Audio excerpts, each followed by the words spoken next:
et bienvenue sur la chaîne Warpaint Lobby TV. Alors oui, j'ai repris le thème d'Amixem, c'était juste pour lui faire un petit clin d'œil. Aujourd'hui, je vais vous expliquer et vous montrer les outils précédemment présentés en vidéo. Petit 1, la pince coupante et le couteau de modélisme. Ces outils vont vous aider à préparer votre figurine. Donc voilà, comme précédemment expliqué, je vais vous montrer la présentation, je vais vous présenter les outils qui vont vous permettre donc à préparer votre figurine. Avant collage et avant peinture, bien sûr. Donc on se parlait du couteau de modéliste. Donc, voilà celui que moi j'utilise. Bon, c'est clairement de la merde. Mais pour le moment, j'ai que ça. Et donc la pince coupante. Ce style de pince coupante est à éviter le bourron parce que c'est difficile après pour couper les pièces sans abîmer. Moi j'y arrive, donc du coup je me permets de les utiliser, mais encore une fois j'utilise que le couteau modéliste pour couper. Donc je vais vous montrer comment procéder tout simplement. Allez, hop. Donc, on coupe bien horizontalement pour éviter d'utiliser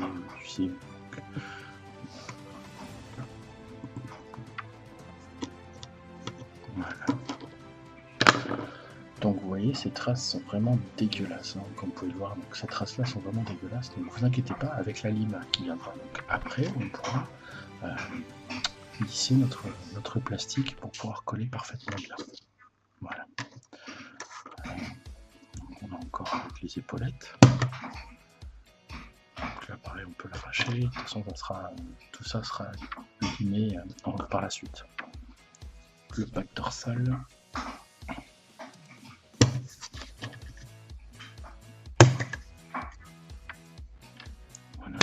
Je vous montre un peu comment moi je fais. C'est pas forcément la bonne technique parce que la pince coupante que j'ai n'est pas adaptée pour ce style de coupe.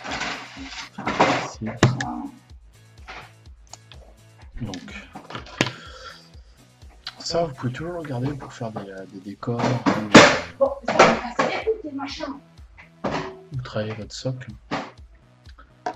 C'est toujours utile. Moi je m'en sers jamais, donc ça part en général à la poubelle. Ensuite, ce que moi je fais, qui peut donner un peu de vie à la figurine, en fait, c'est couper cette petite bite, pour l'appeler ce petit appendice, pour aller en fait, ça va directement dans la tête ici à ce niveau-là. Moi je le coupe pour pouvoir donner après plus de vie à ma figurine. Bon, si la pose ne me convient pas, je coupe. Si la pose me convient, bien sûr, je laisse. Donc, on a coupé notre figurine, le sac-grappe, donc on l'a dégrappé. Il nous reste, donc on a tous les éléments. Maintenant, nous allons partir sur les limes. Petit 2, les limes. Encore une fois, elles vont aussi vous aider à préparer votre figurine. Donc, comme précédemment dit et expliqué, je vais vous parler donc de la lime pour tout ce qui était traces de moulage, bavurage, des coupures, etc. Donc là, on peut voir sur cela qu'il n'y a pas de traces de moulage. Ils ont bien fait les choses. Ensuite, ici, nous avons une petite trace de moulage ici. Je ne sais pas si vous la voyez bien. Je vais vous montrer à la caméra. Hop, voilà, on va attendre que je fasse le point.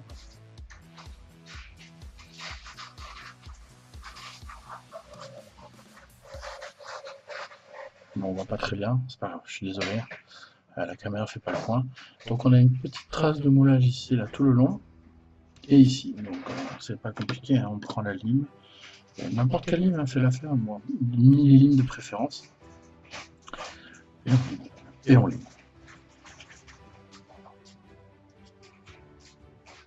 Bon, d'habitude je souffle dessus, mais bon, pour éviter tout... Pour éviter tout désagrément au niveau des oreilles, je ne vais pas souffler. Alors, actuellement, le micro, c'est un test que je fais parce que je vais faire de l'aérographe aussi comme ça. Je vous montrerai des vidéos. Je ferai des vidéos à l'aérographe pour vous montrer un peu. Donc, ça sera un test. Bien sûr, les parties à l'aérographe seront accélérées, donc vous n'aurez pas le bruit du compresseur.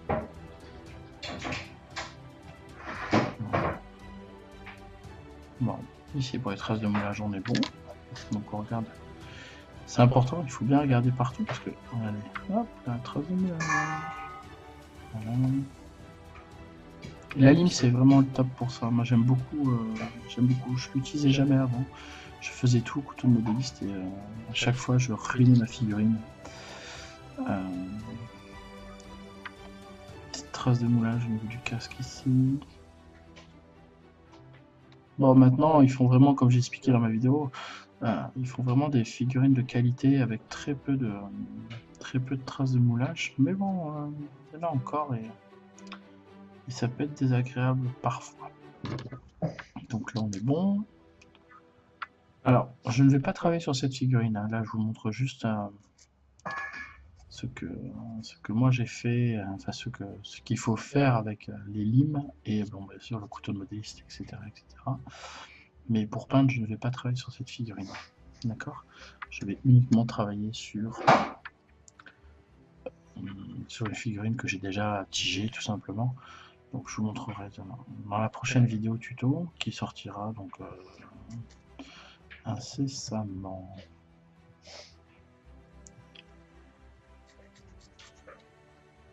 Voilà. Donc c'est tout pour le travail des limes. On se retrouve donc dans la vidéo suivante pour le travail de l'assemblage. Petit 3. Une fois votre figurine coupée et limée, vous allez enfin pouvoir assembler votre figurine. Bonjour, donc on se retrouve pour la partie assemblage. Donc exceptionnellement, j'ai dit que je ne travaillerai pas dessus. Exceptionnellement, je vais peindre ma figurine déjà montée. Tout simplement pourquoi? Pour vous montrer un peu les étapes expliquées dans ma vidéo. Tout simplement pour pas... Voilà. Parce que moi, en temps normal, je fais autrement. Mais c'est vrai que c'est débile de faire autrement si déjà je vous montre pas comment on fait déjà de base. Donc un petit peu de colle un peu partout dans les donc à ce niveau-là.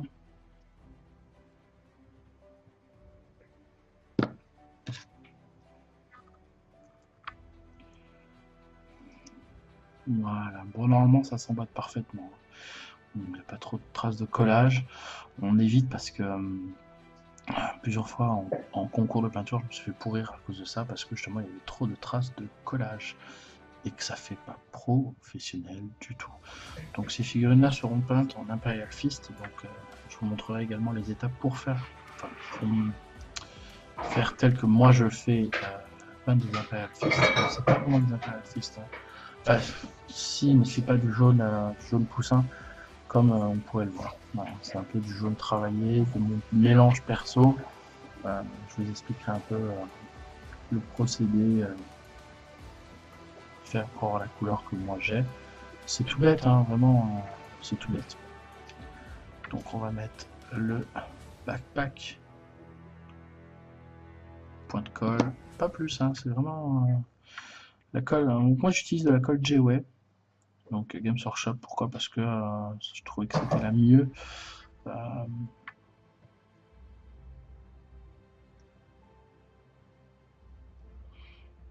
Pour moi c'était la mieux. J'ai pas trouvé mieux. Après oui, elle est chère, c'est vrai, ça je dis pas le contraire, elle est très excessive pour ce que c'est, mais voilà, c'est toujours bon d'avoir de la colle comme ça à la maison. Donc le temps que ça sèche, je m'occupe des autres parties, donc je vais coller le bras maintenant.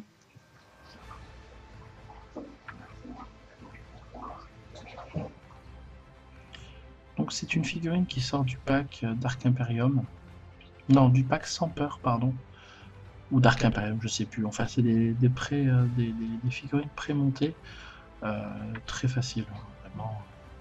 Bon, on va laisser la petite appendice parce qu'au final, elle est bien. Elle a la bonne gestuelle qui suit bien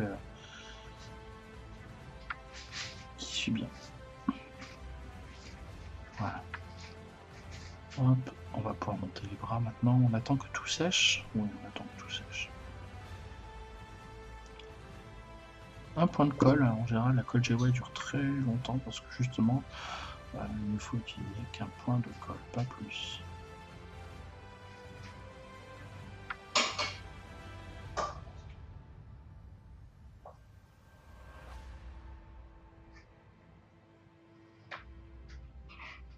Donc voilà, la figurine est montée. Donc c'était pour le tuto assemblage. C'est vraiment tout bête, hein. Il n'y a vraiment rien de plus à faire, hein, tout simplement. C'est voilà, bien penser qu'il ne faut pas de traces de collage parce que ça fait pas beau sur la figurine. Après, ça fait des pâtés. Et puis voilà, tout simplement. Donc, je prépare le tout pour la sous-couche et je reviens vers vous après. Allez, à tout de suite. Votre figouze est enfin montée. Let's go pour la sous-couche. Donc, nous allons parler de la sous-couche. Donc, moi, pour la sous-couche, j'utilise du Surface Primer de chez Valero, puisque je fais tout à l'aérographe. Donc j'utilise aussi de l'airbrush thinner pour pouvoir bien nettoyer et bien diluer ma peinture.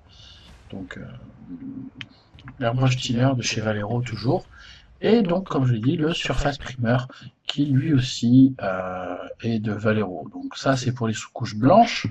Ensuite, pour les sous-couches noires, j'utilise du Surface Primer Black, pareil, donc de chez Valero. Voilà. Donc, je vais sous-coucher ma figurine. Donc, vous inquiétez pas, le bruit que vous allez entendre, c'est mon aérographe qui se met, enfin mon compresseur qui se met en marche, puisque je n'ai pas de cuve. Donc, vous inquiétez pas, si vous allez entendre du bruit, c'est normal. Allez, c'est parti.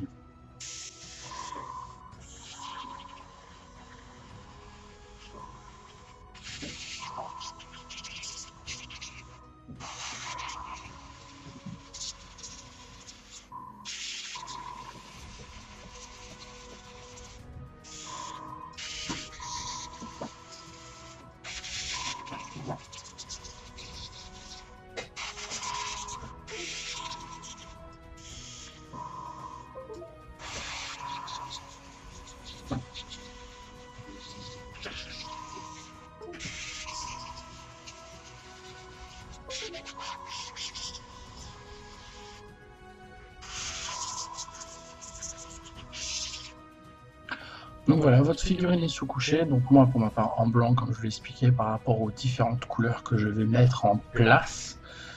Et je vous montrerai donc le résultat final une fois que tout sera fait. Parce que là, c'est une vidéo tuto pour présenter le matériel utilisé par des débutants. Donc vous inquiétez pas, une fois que... tout simplement, une fois que vous aurez passé ce cap, je commencerai à vous montrer des vidéos un peu plus haut level pour vous présenter tout simplement l'aérographe, enfin les techniques d'aérographe et autres. D'ailleurs, j'ai une super technique que j'ai appris chez French Wargaming pour peindre des épées énergétiques à l'aérographe. C'est génial, je vous apprendrai, je vous montrerai tout ça. Attends, une petite retouche.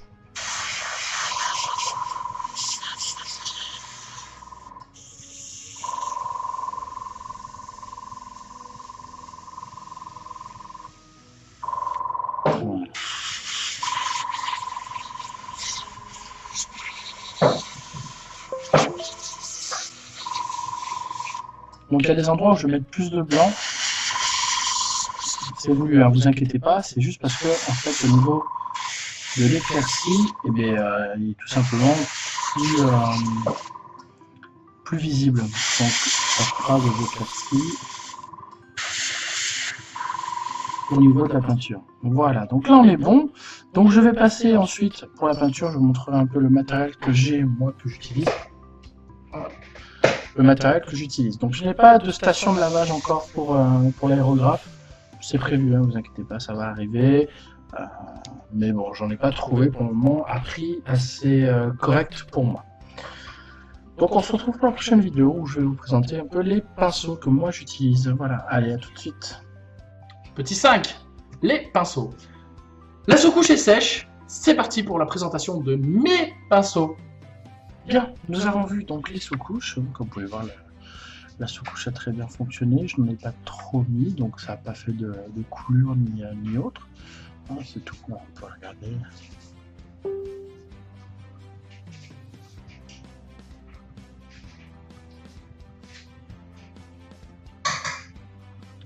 Voilà. Et donc les pinceaux. Donc j'utilise celui-là. Donc c'est un fil de time brush, un vieux, de la gamme Citadel. C'est un très vieux pinceau qui date de la V3, il me semble. J'avais ça déjà à la base. Quand j'ai commencé à peindre, c'était mon premier pinceau. Donc je l'ai gardé maintenant, c'est pour faire des mélanges, pour pouvoir retirer la peinture des pots, tout ça sans être dérangé. Ensuite, j'utilise ici celui-là pour tout ce qui est un peu tout. J'ai pas de soucis, enfin j'ai pas de préférence avec ça. Donc comme je l'ai dit pendant la vidéo, c'est des pinceaux qui ont au moins 15 ans sur. Vous pouvez voir, la pointe est encore très très belle, une très très belle pointe.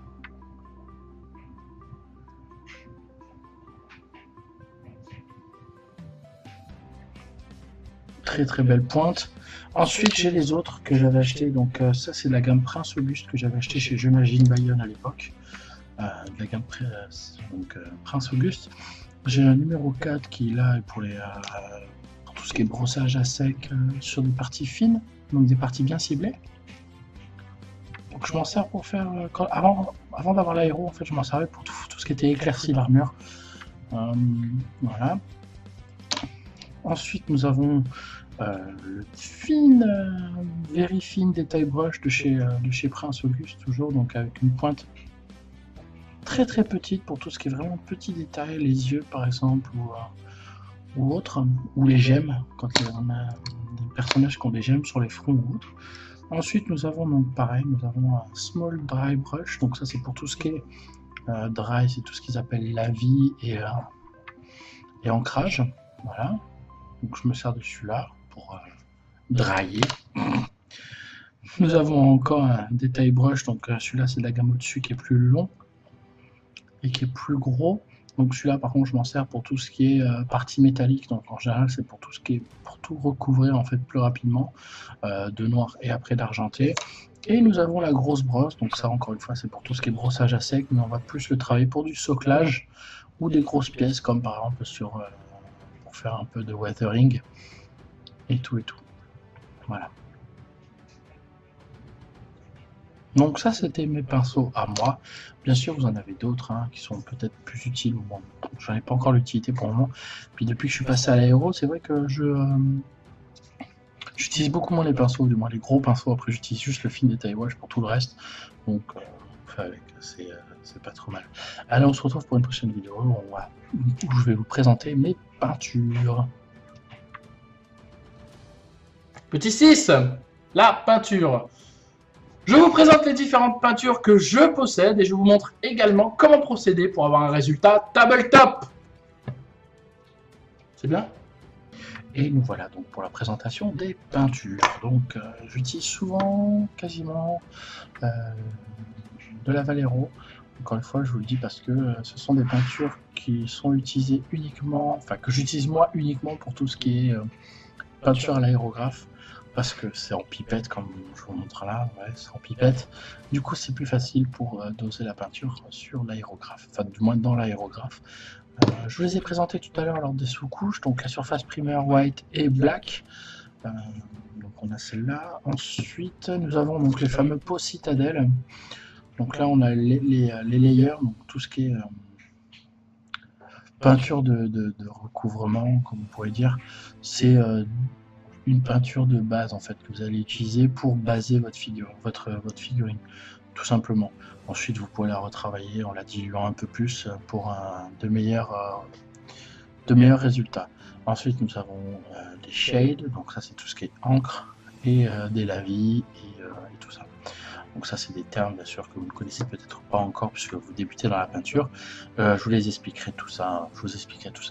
Calmement entre nous, toujours dans une vidéo bien simple, peut-être en face commentary, je ne sais pas encore, tout dépendra de l'état de mon micro. S'il fonctionne bien, on restera là-dessus.